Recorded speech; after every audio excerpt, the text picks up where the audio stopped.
जी जिंदाबाद, भजन लाल जी जिंदाबाद, बीजेपी जिंदाबाद, जेपी नड्डा जिंदाबाद। मैं जय का भाई होने के नाते कह रहा हूँ, मैं भारतीय जनता पार्टी का एक कार्यकर्ता होने के नाते कह रहा हूँ, मैं भजन लाल जी की मंत्री परिषद के सदस्य होने के नाते कह रहा हूँ, और मैं यहाँ सनातन जिंदा रहे इसलिए कह रहा हूँ, जय भाई विधानसभा का चुनाव नहीं लड़ेगा भाई।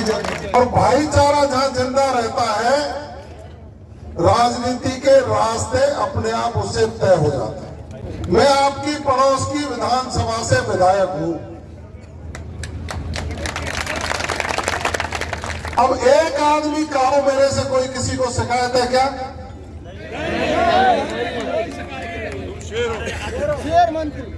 मैंने रामगढ़ की धरती पर आकर के आपको वचन दिया था कि भले ही मैंने नगर की जनता के मतों से मैं विधायक बना हूं, लेकिन जितना अधिकार नगर का है उतना ही अधिकार रामगढ़ की जनता का। कहा था या नहीं कहा था? मैंने यह भी कहा था कि जय आहूजा भले ही विधायक नहीं बने हो, आपका जोश और खरोश उस समय ठंडा था जिस समय मौका मिला था। मैं सत्य कहने से नहीं चूका, जिस समय मौका था उस समय आप ठंडे थे। मैं तो जय आहूजा को धन्यवाद दूंगा कि थोड़ी वोट लेने के बाद भी इनके दिल में जो जुनून था, जो ज्ञानदेव आहूजा जी के संस्कार थे, जो भारतीय जनता पार्टी के संस्थापक दीनदयाल उपाध्याय, श्यामा प्रसाद मुखर्जी के संदेश को लेकर जनता के बीच में आपके मान और सम्मान की लड़ाई लड़ने के लिए 24 घंटे उपस्थित रहा। जब भी किसी मेड़ पर खड़ा होकर के जय आहूजा ने फोन किया हो कि फला अधिकारी रामगढ़ की जनता की आवाज नहीं सुन रहा है, मैंने उसी समय कहा होगा माइक ऑन करिए, ये जय आहूजा नहीं, ये जवाहर बेगम बोल रहा है। जिस रामगढ़ को, जिस पूरे मेवात के इलाके को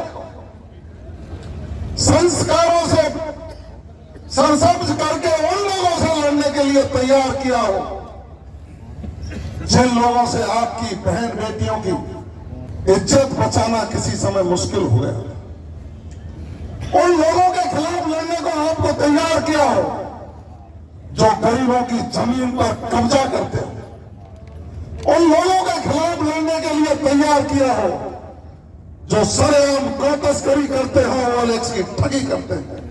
क्या हम परिवार में दरार डालकर, क्या हम परिवार में दरार डालकर उन्हीं लोगों को मौका देना चाहते हैं? बताइए आप। और यदि उन लोगों को मौका देना चाहते हैं तो मेरे ऊपर आशीर्वाद क्यों दिया आप लोगों? उन्हीं लोगों को वो मौका दे देते, उन्हीं लोगों को मौका आपने पहले दे दिया। 10 महीने आपने कष्ट भोगे, मैं तो धन्यवाद दूंगा जय को कि आपके बीच में जाकर के आपके सुख दुख में शामिल रहा। आवश्यकता है अपनी व्यवस्थाओं को बनाकर भाईचारे में दरार नहीं हो। विधायक कौन बनेगा कौन नहीं बनेगा ये जरूरी नहीं है, यहां से कमल का फूल जीत करके भजन लाल जी की झोली में जाए, ये प्राथमिकता हमारी है। माननीय भजन लाल शर्मा जी ने विधायकों की जितनी नहीं मांगी होगी जितनी जय आहूजा जो लिख के दे दिया, उस काम को मंजूर करने का काम किया, जो रात को कह दिया उसको सुबह पालन करने का काम किया। आज वो प्रदेश के मुख्यमंत्री हैं, आदरणीय ज्ञानदेव आहूजा जी की मंशा जय भाई ने कही है। मैं तो कहूंगा कि वृद्ध माता पिता यदि कोई बात कहे तो सपूत वही बेटा है जो उसका पालन करे। मैं कह रहा हूं, कुलदीप जी ने बहुत बड़ी बात कह दी है। हम माननीय भजन लाल जी की कैबिनेट के 2 सदस्य आपके बीच में बैठे, या तो एक बात कह दो। एक बात और कहना चाह रहा हूं, 7 जगह चुनाव हो रहे, 7 जगह, कितने जगह हो रहे? रामगढ़ के अलावा कोई मंत्री कहीं गए हो मैं एक बहुत बड़ी बात कर रहा हूं आपको, आप इस किस्ती को कम पानी में मत डुबो देना। और कहीं कोई भी सरकार के मंत्री गए हो आज की दाना प्लांट तक, ये इसलिए आए जय हमारा भाई है, और जय हमारा भाई है, जय हमारा भाई है तो जीवन पर्यंत अपना वचन निभाने का वादा आप लोगों से कर सकते हैं। छोड़िए सारी बातों को, पंच परमेश्वर हमारे ऊपर है, पंच परमेश्वरों का आशीर्वाद हमारे ऊपर है। ज्ञानदेव आहूजा जी की आस्था और उनकी बात का पालन करते हुए आज एक ही उद्देश्य है कि रामगढ़ विधानसभा में सनातन जैसे जिंदा रहे।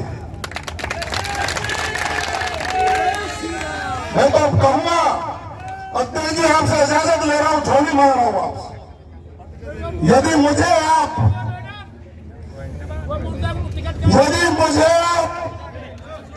अपना भाई समझते हो, यदि मुझे आप अपना शागिर्द समझते हो, यदि मुझे आप पक्का सेवक समझते हो, और मुझे माननीय भजनलाल जी के संदेश वाहक के रूप में इन तीनों लोगों को आप समझते हो, तो मैं जय भाई को खड़ा कर रहा हूं आपको। आइए मेरी बात सुन लो, मेरी बात सुन लो अध्यक्ष जी, आपसे चरण छू करके निवेदन करना चाह रहा हूं, ये जय भाई जय और वीरू की जोड़ी तो नहीं, जय और जवाहर की जोड़ी है।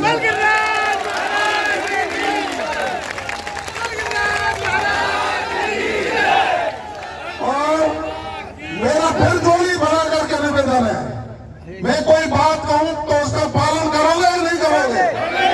हाथ उठा के बताइए, करोगे या नहीं करोगे? ईमानदारी से करोगे, ईमानदारी से करोगे। जय रामगढ़ का नेता नहीं है, राजस्थान का नेता है, और मैं जय आहूजा से कह रहा